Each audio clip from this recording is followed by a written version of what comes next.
So it sounds like there are like quite a few parallels between the provocative art or subversive art and some of the brands like really killing it right now, and sort of getting that coverage and ultimately winning awards because they're driving people to reconsider their habits or do new things. So like, what are some of like the key ones that come to mind when you think about it? You mentioned the Nike.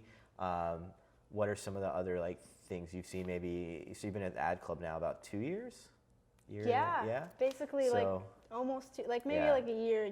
A year and 8 months. Yeah. Nice. Hey, so hitting 2 years. Yeah, I guess over that time period and if some of the more fresh stuff, like what are some of the things that have really blown you away, or think you have that purpose or have that deeper meaning, or if they don't, then they're still cool on their own merits?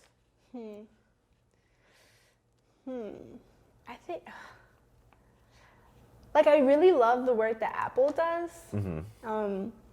There was one subversive work that they did last year where it's like, I don't know, well, there's like the funny subversive, which is like a little bit coming at the competitor, which sometimes I don't like, but if you do it like successfully, sometimes it's, Apple did this one thing. It's like, what happens on your iPhone stays on your iPhone. And I was like, whoa, who are you coming at, Apple? Apple is like an interesting company. I love Apple and I'm a huge Apple fan, but I also recognize that they created like a cult of like users.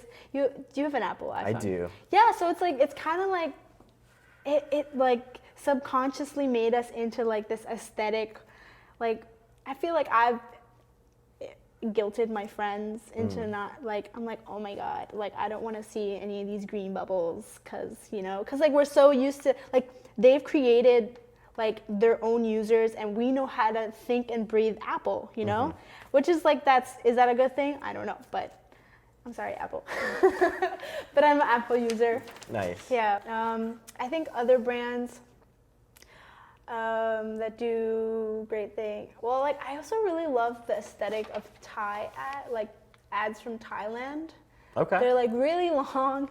They're really long narratives that like a little bit absurd, and then like, okay, I'm going to talk about this one. This is my personal favorite, not the Andy's favorite. So I'm speaking on behalf of myself. Comments are her own. Yeah. So this is like, it's like the bok choy ad. So you go through this whole, like, there's like a maid who's working for this guy and he really wants bok choy, and she goes on this long journey where people keep denying her bok choy because they're like, we don't have bok choy, and then she finally goes to a bok choy farm and she's like, where are all the bok choys? And then the guy is like, oh, you're looking at it, there's nothing there. And then he's like, you've given me no choice, because she's like, I need this bok choy. And then she's like, she like takes out her eyeballs. Elaborate. She takes out her eyeballs because he's like, don't look, you can't see. And then he like does a thing all around her, and then he's like, okay, you can look now. And she puts her eyeballs back in, and then I'm like not answering the question, but I'm gonna go on my own tangent. Yeah, totally. Now I want to know what happens. Okay, and then he like all of a sudden there's bok choy on the ground, and then she like comes home. She makes her I don't know, what would you call like a maid's person? Boss? Her boss. Okay. She makes her boss, but like quotation, boiled bok choy, and then he's like, thank you, I've been waiting for this bok choy for so long. And then like all of a sudden, he just starts uncontrollably like throwing up this pink bubble gummy stuff. And then the moral of this ad is, it's by the Thai Health Foundation. Okay. To not buy out of season vegetables.